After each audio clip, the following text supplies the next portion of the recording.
पहले आपको बीजेपी की प्रेस कॉन्फ्रेंस में लेकर चलते हैं। अमित शाह और जेपी नड्डा पत्रकारों से मुखातिब हो रहे हैं। सीधी तस्वीरें प्रेस कॉन्फ्रेंस की। हॉस्पिटल का सुपर स्पेशलिटी ब्लॉक का डेवलपमेंट इस तरीके से देखने को मिला।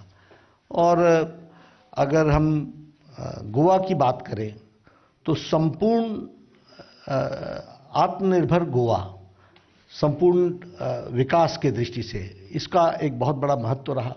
10 साल के अंदर जो वहाँ विकास हुआ, आज गोवा की तस्वीर बदली हुई है। कनेक्टिविटी की दृष्टि से देखें, over bridges, under bridges, flyovers, एक उसका एक बहुत बड़ा महत्व है। और स्वयं संपूर्ण गोवा जो विषय था, वो विषय भी बहुत अधिक रूप में वहाँ पर कारगर हुआ है। उत्तराखंड की बात करें तो 12,000 करोड़ रुपए खर्च करके 4 धाम की सड़क, ऑल वेदर रोड और टूरिज्म को डेवलप करना, प्रधानमंत्री मोदी जी का विशेष करके उत्तराखंड के प्रति अगला 10 साल उत्तराखंड का है, इसका अपील और लोगों का उसमें उसका रिस्पांस, और उसी तरीके से सौंदर्यीकरण का विषय, बाकी सारे विषय। और एम्प्लॉयमेंट की दृष्टि से भी जो एम्प्लॉयमेंट जनरेशन का काम हुआ है, उसका भी यूथ का अच्छा रिस्पांस आया है, ये हमको देखने को मिला है।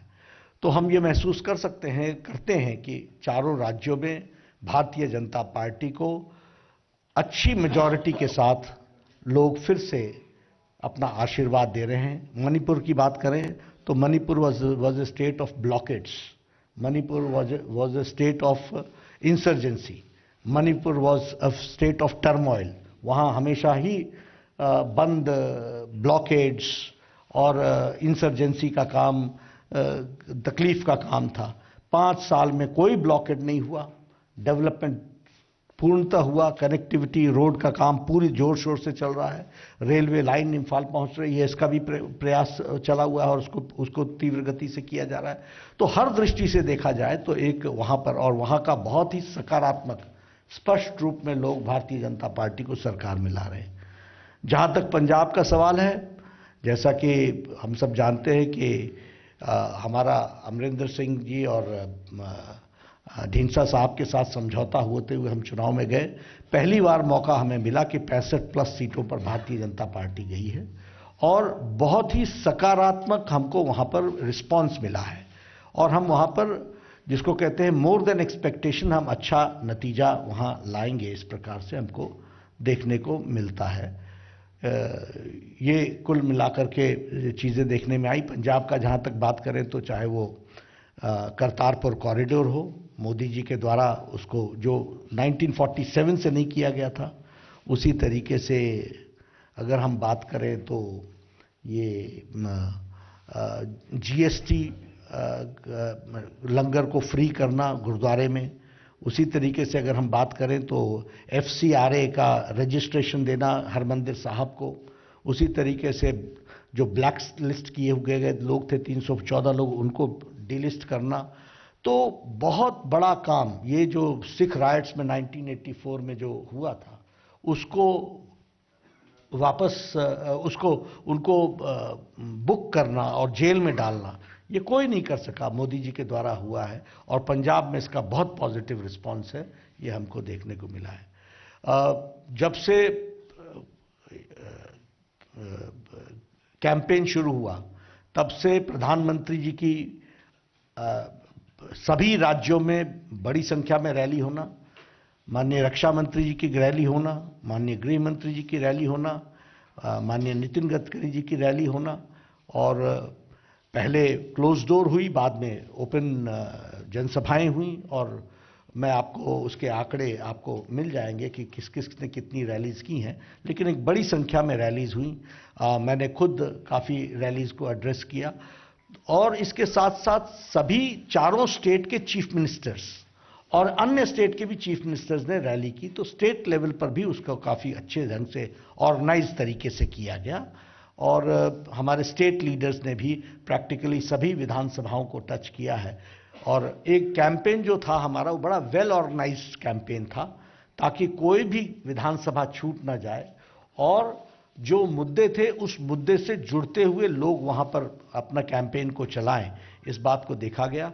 तो बहुत ही, जिसको कहते हैं कि स्मूथ कैंपेनिंग और एग्जॉस्टिव कैंपेनिंग, और जिसको कहते हैं कि हर विषय को टच करता हुआ कैंपेन को कैसे रिस्पॉन्सिव कैंपेन बनाया जा सकता है, तो इस तरीके का एक कैंपेन चला है। मैं जहां सारे पांचों राज्यों के वोटर्स को धन्यवाद देता हूं और 4 राज्यों में जो हम सरकार में आ रहे हैं उसके लिए हम वोटर्स को धन्यवाद देते हैं, और अपने पार्टी के लाखों कार्यकर्ता जो दिन रात एक करके लगे रहे उनको भी मैं धन्यवाद देता हूं, साधुवाद देता हूं। सब ने बहुत ही कर्मठता के साथ अपना काम किया है और इस तरीके का कैंपेन रहा है। मैं आदरणीय गृह मंत्री जी से निवेदन करूंगा कि आप विशेष रूप से कैंपेन और कैंपेन के साथ साथ मुद्दों के बारे में और गहराई से प्रकाश डालें, ताकि फिर उसके बाद पत्रकार बंधु प्रश्न। आदरणीय गृह मंत्री जी। धन्यवाद नड्डा जी। मित्रों, आज 5 राज्यों का कैंपेन उत्तर प्रदेश में कैंपेन समाप्त होने के साथ समाप्त हो रहा है। ये 5 राज्यों के चुनाव में भारतीय जनता पार्टी ने एक वैज्ञानिक तरीके से वेल ऑर्गेनाइज कैंपेन कर जनसंपर्क का ये लोकतंत्र के महोत्सव में बहुत अच्छा और सफल प्रयास किया है। जैसे कि हमारी परंपरा है भारतीय जनता पार्टी की, जनसंघ के समय में चुनाव हमारे लिए सिर्फ सरकार बनाने का मौका नहीं होता है। हमारी आइडियोलॉजी, हमारे विचारधारा के प्रमुख मुद्दे, हमारी चुनी हुई सरकारों की कामगिरी, ये जनता तक पहुंचाना और जनता की समस्याओं को सुनकर जब नई सरकारें बनती हैं तब इसके आधार पर नीति निर्धारण कर ये समस्या। तो उत्तर प्रदेश में कानून और व्यवस्था में बहुत बड़ा परिवर्तन योगी आदित्यनाथ के नेतृत्व में आया है। सभी हेड, चाहे खून का हो, बलात्कार का हो, अपहरण का हो, धाड़ का हो, लूट का हो, सभी हेड में 30% से लेकर 70% की कटौती दिखाई पड़ी है। 700 दंगे जिस प्रदेश में होते हैं वहां एक भी दंगा करे बगैर 5 साल का कार्यकाल भारतीय जनता पार्टी की सरकार ने योगी जी के नेतृत्व में पूरा किया है। सारे माफिया कानून के तहत आज जेल में बंद दिखाई पड़ते हैं और महिलाएं, विशेषकर बच्चियां, अपने आप को सुरक्षित महसूस करती है। एक इसका बहुत बड़ा पॉजिटिव असर उत्तर प्रदेश की चुनाव में हमने देखा है। गरीब कल्याण की सभी योजनाओं को जो मोदी जी ने यहां से भेजी, योगी जी ने उसको नीचे तक पहुंचाने के लिए बहुत सफल प्रयास कर सफलता अर्ज की है। उत्तर प्रदेश में पहली बार डेमोक्रेसी नीचे तक परकोलेट होती हुई दिखाई पड़ती है। जातिवाद, परिवारवाद और तुष्टीकरण तीनों नासूरों को मुक्त कर आज लोकतंत्र को उत्तर प्रदेश में आजादी के 75 साल के बाद पहली बार पनपते हुए हम देखते हैं। मित्रों, योगी जी के नेतृत्व में ढेर सारे संकल्प जो भारतीय जनता पार्टी ने लिए थे, मैं कह सकता हूं 92.6% संकल्पों की सिद्धि हुई है। भारतीय जनता पार्टी के संकल्प पत्र उपलब्ध है उत्तर प्रदेश भारतीय जनता पार्टी की साइट पर, आप उठाकर दे सकते हैं। उसमें से इतनी बड़ी उपलब्धि शायद ही किसी चुनी हुई सरकार ने देखी होगी। मोदी जी स्वयं उत्तर प्रदेश से सांसद है, काशी के सांसद है।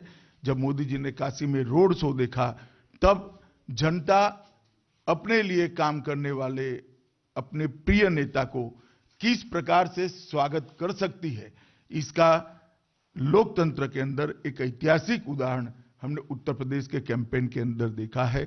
मोदी जी की रैलियों के अंदर जिस प्रकार का जन सैलाब उमड़ा, जन सैलाब ने जिस प्रकार से मोदी जी का स्वागत किया, उनकी बातों का जिस प्रकार से रिस्पांस दिया है, इसी से मालूम पड़ता है कि उत्तर प्रदेश में बहुत मजबूत स्थिति के साथ भारतीय जनता पार्टी फिर से सरकार बनाने जा रही है। उत्तराखंड के अंदर एक भी बड़े कौभांड के बगैर, एक भी करप्शन के आरोप के बगैर 5 साल तक सरकार चली है। वन रैंक वन पेंशन की उपलब्धि उत्तराखंड के घर घर तक आज उनको लगता है कि 40 साल के बाद नरेंद्र मोदी जी ने हमारी मांग को पूरा किया है। वन रैंक वन पेंशन से रिटायर्ड सैनिकों के सम्मान को उन्होंने सुरक्षित करने का काम किया है। कांग्रेस के तुष्टीकरण के खिलाफ भी वहां पर एक प्रकार से बहुत बड़ा गुस्से का माहौल दिखा है। इंफ्रास्ट्रक्चर, जिस प्रकार से इंफ्रास्ट्रक्चर के प्रोजेक्ट उत्तराखंड में लिए गए, वहां एक भरोसा बना है कि दुनिया भर के रिलीजियस टूरिस्टों को उत्तराखंड बहुत अच्छे तरीके से आकर्षित करेगा। चाहे केदारधाम का पुनर्निर्माण हो, चाहे बद्रीधाम के विकास की बात हो, चाहे और ऑल वेदर रोड 4 धाम तक पहुंचाने की बात हो।